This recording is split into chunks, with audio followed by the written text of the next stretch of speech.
Hello, and you're very welcome along to the latest episode in our From the Archives segment on the Steadycast. Today I'm joined by none other than Mr. Pete Boyle. Pete, great to have you on with me today. How are you? Hi, I'm all right, thank you. Good to be here. Good. Today we're chatting about a man who's considered by many of you the most important signing in the history of Manchester United, the one and only Eric Cantona. Now, Pete, Eric is a man that you know well. For those listening who aren't aware of you, your affiliation with the club or your friendship with Eric, would you kindly fill them in a bit, please? Yeah, I've been very lucky. I'm just an ordinary fan. I don't try and ever think anything more than that. But I formed a pretty good, relationship with Eric down the years, and culminated in a couple of years ago when I think it's quite funny on his Instagram when he referred to being in Norway for the weekend with my friend Pete Boyle in our friend's bar in Norway. And that was quite an honour, really. I remember first meeting Eric just as a fellow fan with fellow fans in Budapest in 1993, September 93, for United were playing Honved away in the European Cup, as it was then, now the Champions League. First year back in the main competition after 26 years without the league title, of course. And he was in the hotel, and obviously he joined United the November before. So it was like, everyone was still, you could just see the presence he had in the hotel foyer, it's like, whoa, I can have a quick photograph. And we had a photograph. And then the following year, rather, we played, and do you remember when Eric had he had his arm in a bit of a plaster cast, an injury. Yeah. He was out for about a week. And it was quite bizarre, really, because we went to the Pebble of the Peak pub. A lot of people will know in Manchester, an iconic pub, what you call a proper Irish pub, not like a theme pub, an Irish pub. Been there years. And it was a Tuesday night, and this is the most surreal thing because obviously I've written a few songs at this stage about Eric, and the landlady's son, Morris, when we were drunk after a game, he'd often get his accordion out and start playing along to a few like classics like, Hello, Hello, We Are the Busby Boys, Oh Me Lads, and Forever and Ever on his accordion. And we got to play Eric the King, the verses to, the Eric the King and all that. And somehow I've decided I was going to record an album. Now, I remember going back to 1993, 94. It wasn't like doing it in your bedroom now with all this technology and Zoom calls and all technology. You started to book a recording studio. It was all a bit of a ringing up and saying what you want to do is. And there's me and a group of friends who don't play any instruments, and we want to sing some football chants in the studio. And I'm like, maybe I'm a bit busy that week. They were saying, But anyway, I persuaded Morris to come and play on the album, Songs from the Bathtub, which became quite iconic in its own way. And we were rehearsing on a Tuesday night upstairs in the Pebble pub. Upstairs, and Nancy, the landlady, came up and she goes, "Boys, there's somebody downstairs." That was a terrible Irish accent, I know that. "Boys, there's somebody downstairs you might want to see." So I said, "What?" So we went downstairs, and bearing in mind, I had in my hand the lyrics to Eric the King and Monsieur Genius, another song I'd written about Eric, and a couple of other United songs, in my hand, and Eric Cantona is playing table football in the vault with like no one else around, him and three friends on a Tuesday night in 1994. And I went, and people who know me, I'm not often lost for words, and I'm going, ah. So I sat down, having a drink at the bar nervously, and Danny, lad behind the bar at the time, and he'd never seen me. He was stunned. He'd never seen Pete Boyle open mouth, quiet. And he goes, he's looking at me, he's going, "That's Pete Boyle, like, quiet." And he went, "Oi," to Eric. He says, "He writes songs about you." And Eric goes, "Do you?" I went, yeah. And he had him in my hand. It was just the most surreal moment, right? Anyway, one of the guys with Eric was a guy called Claude Bolly. And his brother was, he were French, and his brother was called Basil Bolly, famous for headbutting Stuart Pearce in a France-England game. And he later joined Rangers in the late 90s, I think. Now, Claude and was studying in Manchester University, and him and Eric were friends, and we just became associated. And me with Claude, we kept in touch for a few years, and then each time I wanted to do something, like when we released Eric the King single when Eric was in court, and I didn't want to do it, and then Eric object. You know what I mean? You don't want to like offend your idols. So I didn't go through any lawyers, but I basically went to Claude, and Claude come back and said, Eric says you can do what you want, Pete. You're okay. Well, okay, thank you. And then of course, moving on, Eric was in court, and we went down to London and we appeared on the Big Breakfast, which was quite a big show at the time on Channel 4. Yeah. We appeared singing badly in the morning, and then we went straight to Croydon Court to sing through. And then a couple of weeks later, when obviously originally Eric got sent down and got adjourned and bailed, and we went down again. And you're probably thinking at this stage, people listening, don't have jobs, don't have families, have anything better to do. And I suppose we were in our 20s, didn't really have, our dedication was to defend Eric at the time. And but when we went to London for the midweek one, and we stayed in cars in a multi-story car park, 2 carloads of us, and we were playing football at 6, 7 in the morning outside the court.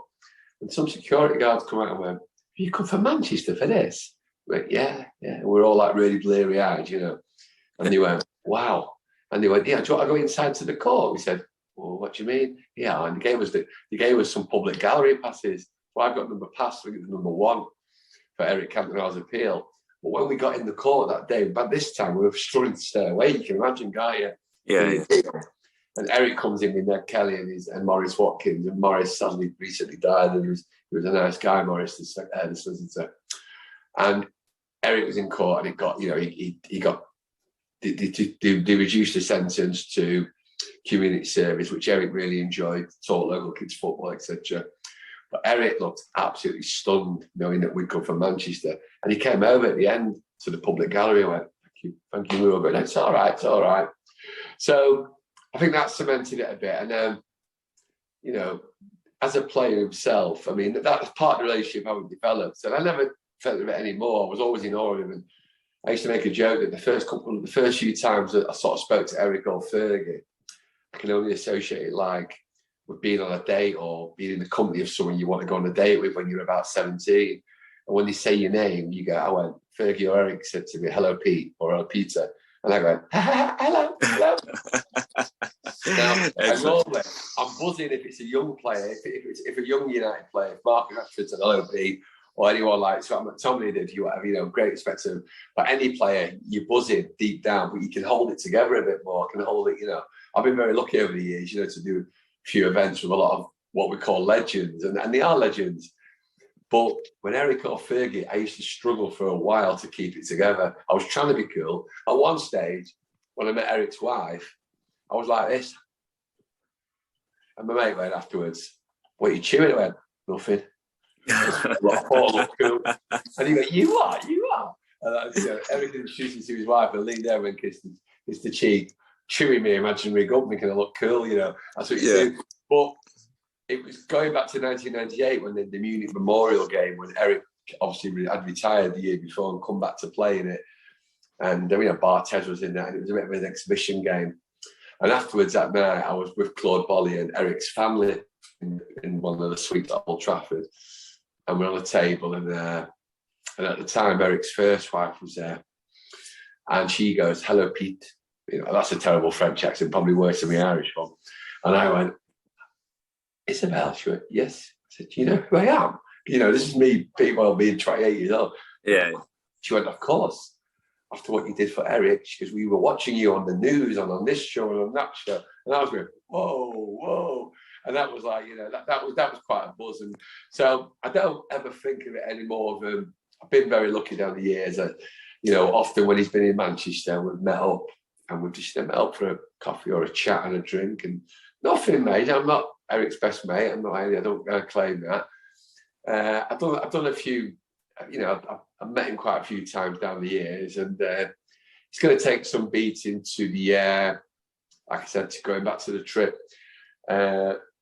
2 years ago to when we had arranged finally to get Eric to Norway. It took a lot of planning, and what was really good about it, it was like, Norway's a beautiful country. I go a lot. I'm going this Friday actually for somewhere I've not been before, to Halden, but I love Norway. It's a great country. Every part of it, I've been to remote places up north, right? I've been to the cities. But the place we went to, it was probably like going to somewhere like Sligo in Ireland in terms of it wasn't Dublin, it wasn't even Galway, it wasn't, you know what I'm saying? Yeah, It was a beautiful place like Sligo is, but it was small. The people that expected Eric to go to Norway to be in Oslo or Bergen or somewhere big like that, Stavanger, and he wasn't. And we went to this little small place, and it's a great place. And you've probably seen the videos of it with the guy, my mate Jean Eric, who's turned his basement of his house into it's like a shrine, it's like a pub. About 70 people watch matches there. He's got a mini mega store in there, right? You have to see it to believe it. I mean, absolutely. Alex Stepney was over there recently. I've been over with Gary Pallister, Dennis Ewan and David May have been there, and Eric was there. And it was just the most surreal. I've woke up in double hotel rooms, shame rooms, and I still pinch myself when I'm with Maisie or Dennis Irwin or Chucky or Pally, Sharp. There's been a lot of great lads who I've been privileged to do it. I'm going away with Norman and David May in December, and it's all great. And they're all idols of mine. But I think you've earned that. You've earned that. I mean, you've put in the time.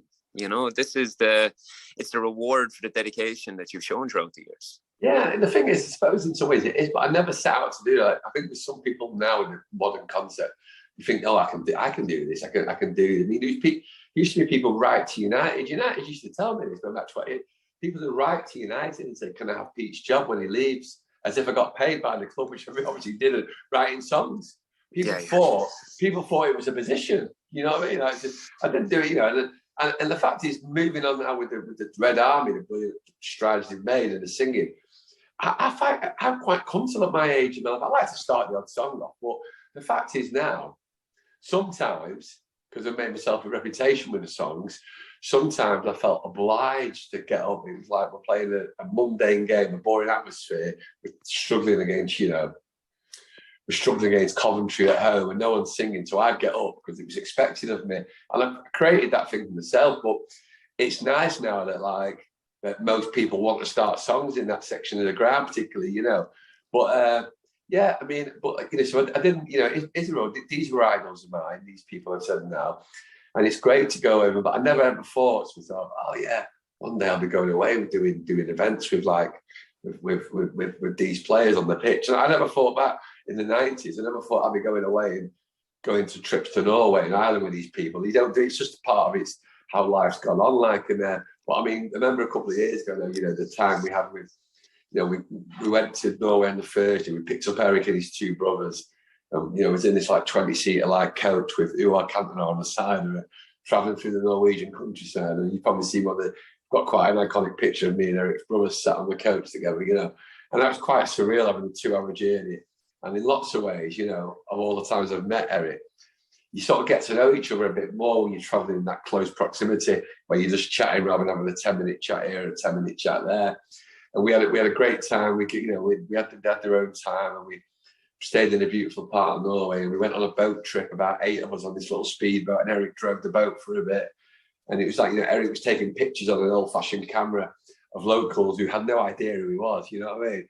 Eric, we were going morning, and they go morning, Eric's like, that's what I'm trying to go, maybe that but couldn't tell, Yeah. And it was just the most amazing weekend. And but as a bloke, as a footballer, let's move on to what he means. We know what he means, that's what he means to me, and he still means to me. He's still an idol. Everyone knows, people can, his record speaks for itself, doesn't it, really? I mean, won the league 4 years in 5 years, four times in 5 seasons. And the one time we didn't win it was because Eric was missing, obviously, for that last part of the season, which, people can blame him for that. But what I'm saying is, it's quite telling, his contribution, and I think Fergie was building a good team, and you can't underestimate the signings of Schmeichel and Dennis Irwin either. They were all good signings. Pally was a good signing, and Bruce were good signings in their own way. But McClare was the first person to break the 20 goal. I think that often gets overlooked about McClare. McClare, towards the end of his career, perhaps like a lot of people, perhaps he was played too much. Some people would say he was played, but McClare made a contribution that, it was very understated, I think, by a lot of people. But Eric, Absolutely. I mean, the way it is. I mean, obviously there's 11 players there, but I mean, Eric. I mean, when you're looking at it all, it's a team. McClare was amazing. I mean, the foundation that actually came in there when Cantona joined, and he assembled into that kind of trio going alongside Hughes. McClare drops slightly further back the field, almost this sort of creative aspect without Cantona and Hughes up front. But it was with Eric coming to the club, I mean, he's the definition of a man who literally came, saw and conquered all before him. I mean, obviously his legacy at United, it's littered with obviously an array of talking points, but on and off the field, as we touched upon as well. But the man was he was graced with such elegance. The footballing world, and also, what is almost telling about Eric is the ridiculously young age he retired at, really, for modern footballers, because he was in such good shape. And I felt like, it sounds about being too over the top, because these lots of things have happened in life, and people have more serious things in football, and people lose people, and seen that during the pandemic. But it almost felt at the time, the day Eric announced his retirement, it almost felt like a bereavement, without being over the top about more serious things. And I'm not trying to say football's more important and all that, but it was a very sad moment, very somber was the word. But on reflection, and Fergie obviously thought he could have gone on a bit longer, but Eric thought that he was at his peak. He peaked. Eric, let's be honest, Eric's last season wasn't a bad season at all. It's just that the season before was so good, it was hard to maintain it. Because the season he came back from the ban, he literally single-handedly changed game. We had lots of 1-0 wins. He came up with a vital moment right up until the cup final, with the last 4 minutes when he scored the winner against Liverpool. And that season was going to be hard to be bettered for him. He still had a good season the following season, but I think maybe going out in Europe where we did to Dortmund, and Eric just felt like he couldn't.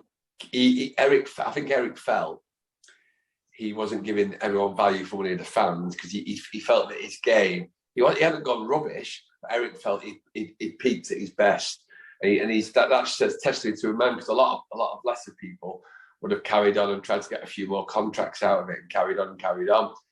And it's a bit like a band. If you really like a band, but they should have packed up years ago. You know what I mean? They're releasing, that fourth and fifth album. They should have called it a day, really.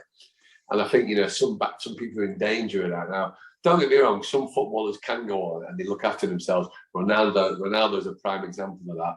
He really looks after himself, and he's still banging them in, isn't he? You know what I mean? But I think with Eric at the time, he felt he had sort of got to that peak, and I think he felt he didn't want to go to a situation where maybe he was maybe being only used for certain games, and there was no indication Fergie would have done that. But you know what I'm saying?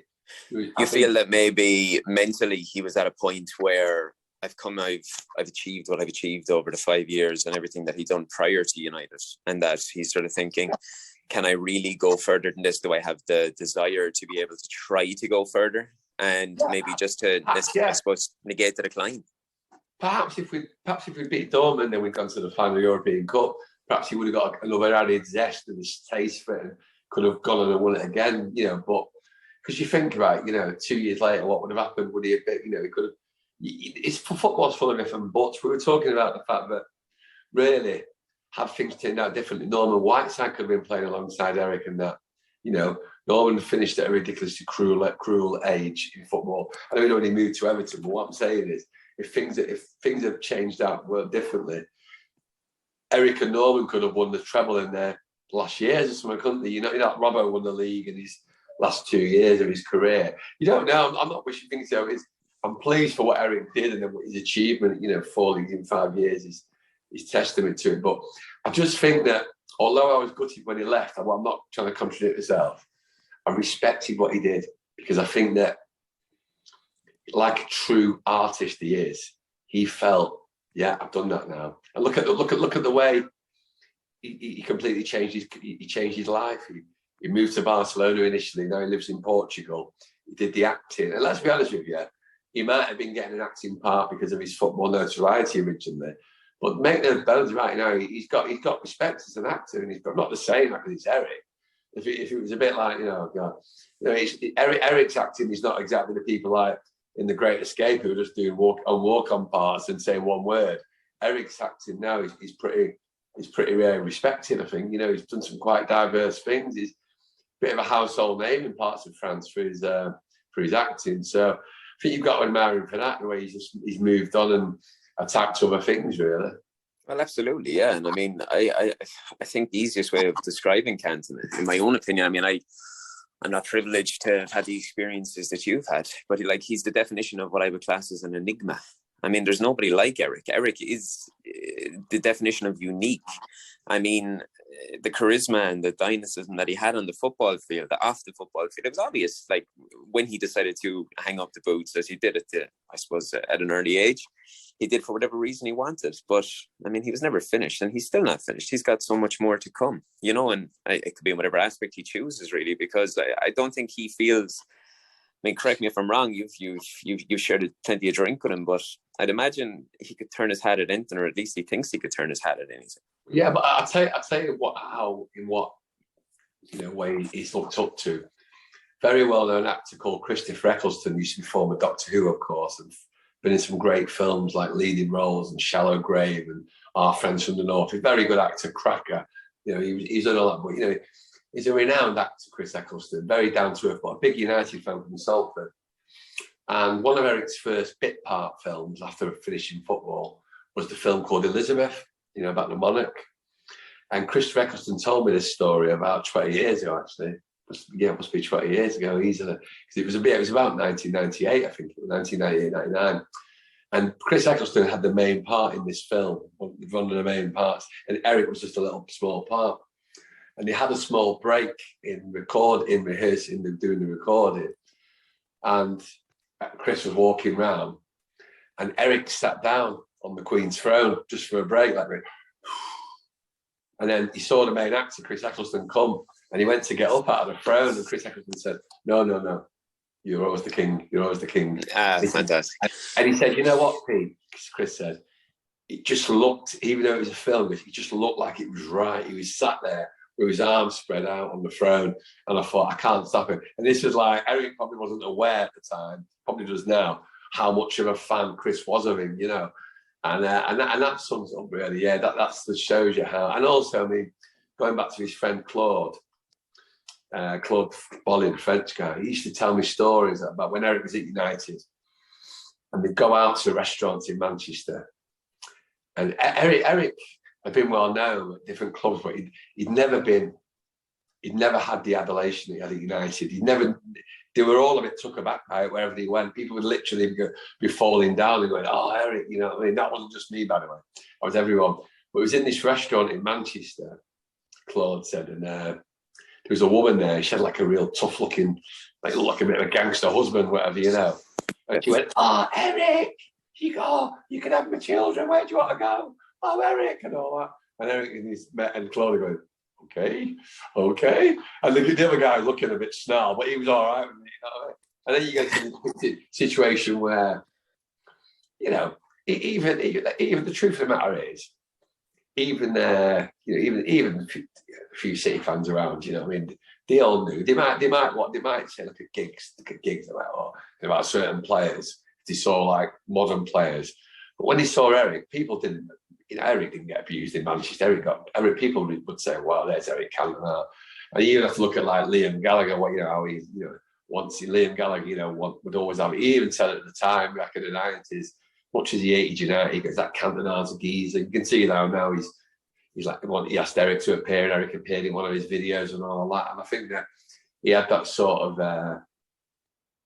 Yes, that sort of appeal. I mean, he's got that respect. People wouldn't have. When people that might see him on the pitch and they're coming off a pitch, and if they're standing at Main Road or at Anfield or obviously Elland, they'll all scream abuse at him. But I think most people, if they've seen Eric Cantona then, if they've seen Eric Cantona now at an airport or in a city centre, I think most people would go up to him and shake his hand and ask for a photograph rather than abuse him. Of course they would. He's a living legend. Yeah, he's a living legend. I mean, he's phenomenal. He's the king. He's the king for a reason. And I mean, you even take the wonder there. And he got inducted into the Hall of Fame there fairly recently. And like in the most typical fashion, I'm very happy, very proud, but at the same time, I'm not surprised. You know, I mean, that's just fantastic. It's fantastic. Even well, he did one of his speeches when he won the award in 1994, I think it was. You know, the football PFA award, whatever. Yeah. He says, "I'm very happy, very pleased. Thank you to my coach, Alex Ferguson, to the fellow players." He goes to the fans. He goes, "And thank you for the ones who didn't vote for me."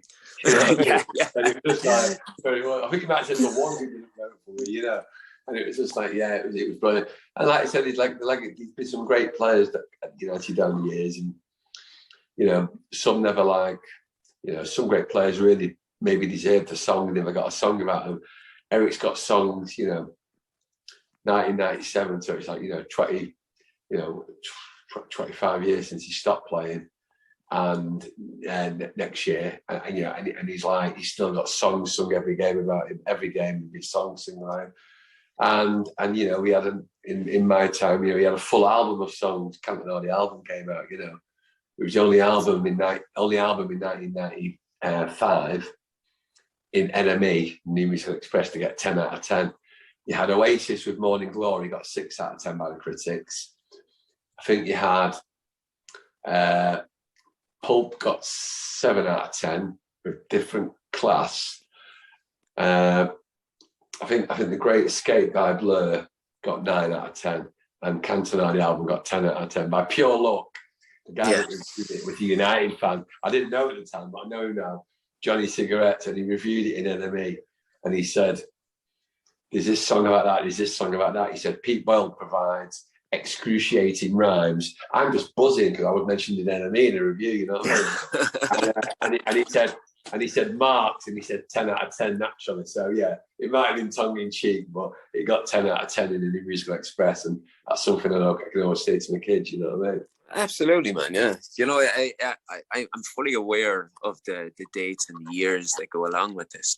But even when you say it there, over 20 years, like it doesn't feel like that long. Sure, it doesn't. It's gone by so quickly. And but you can still remember every moment so clearly, like that goal against Sunderland, everything. Just the celebration. He was one of a kind, absolutely one of a kind. Out of curiosity's sake, from all of the meetings and the opportunities you've had to share time with him, was he any different on a one-on-one basis? I think what you can say is that he's so once you're lucky enough to be in his trust, he is a normal bloke. He might not when he appears on any interviews, or he knows completely how to answer things. He's so articulate and clever. Because remember when I was in Norway with him, it was only a couple of weeks after he had a big beard, and he was talking about when he was at the awards, and he was talking randomly about and Messi and Ronaldo were looking at each other. Do you remember in the audience? There was some awards for FIFA or something, and Eric was going on one and everyone was looking like going, okay. And then 2 weeks later, Eric was just complete. I was laughing at him, and I said, "The faces of it." And we were talking about it. I said, "Was funny? So what was probably funny in what you said was the faces of Messi and Ronaldo was going, wow, we don't know what's going on here." You know what I mean? And no, Eric's fine. Eric takes no mugs, takes no prisoners. It's the way it should be. It's the way it should be. He took no prisoners on a football field. He takes no prisoners off the field.